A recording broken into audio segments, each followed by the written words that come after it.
hardest thing about being on the streets is probably being a female.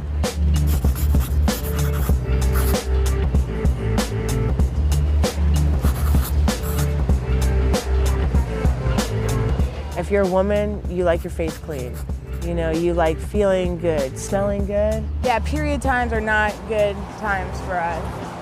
Hi, how are you? It is very difficult to have your period and very uncomfortable.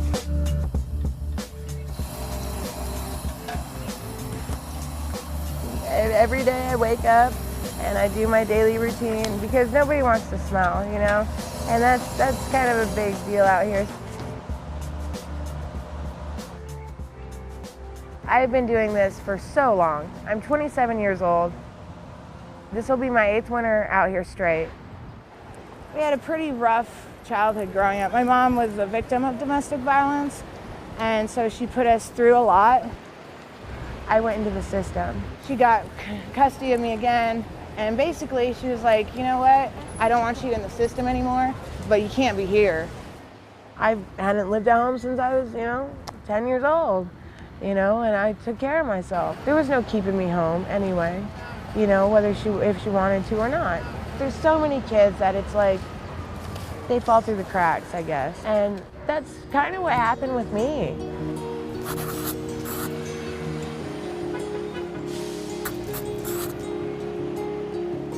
If you got cramps, good luck, I don't know. Maybe get a water bottle and some hot water from Starbucks or something, you can do that. Maybe steal some Motrin. It's a little stressful, it pops up, you're running around trying to get what you need. Every month they are placed in a crisis situation. You shouldn't have to decide between a pad and having lunch. A big box of tampons probably runs around $10, so that could be half of what we make during the day. I'll just go get the tampons that I need. And that'll leave me with nothing. Then I can't eat. Tampons and pads are so expensive here. I mean, like the cheapest box of tampons in this Walgreens right here is like a little over $7. It's more money than me and my boyfriend spend on a meal together. I would rather be clean than, be full. This is not a poor issue. This is not just about getting products to those who need them, which is obviously a priority. This is really about bringing dignity to women.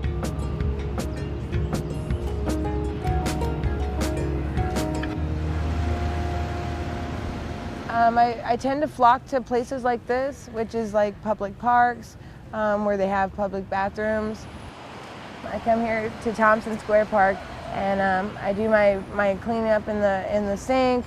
And I get a big cup like the big McDonald cup, and I fill it up with water.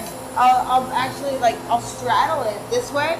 You're able to, pour water and, use the soap and basically wash over the toilet and get a really good cleansing at the same time. That's the best way to actually get, your feminine hygiene accomplished. There's little tricks that I've picked up along the way. If it's only a few minutes, like a couple of minutes, I've always just used like paper towels or toilet paper or something like that.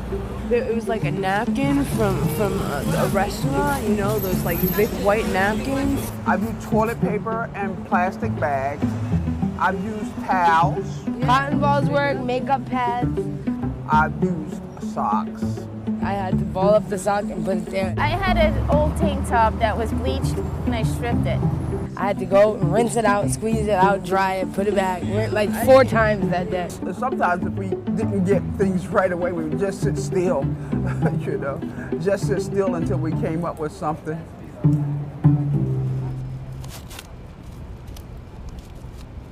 And I've learned how to make my own tampons out of pads. So you take the pad.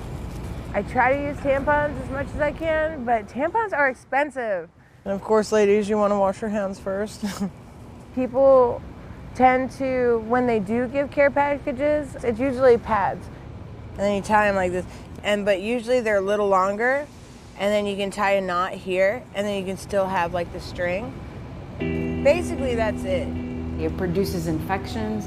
especially in some cases when women are wearing tampons for longer than they should, toxic shock syndrome. It is a health issue.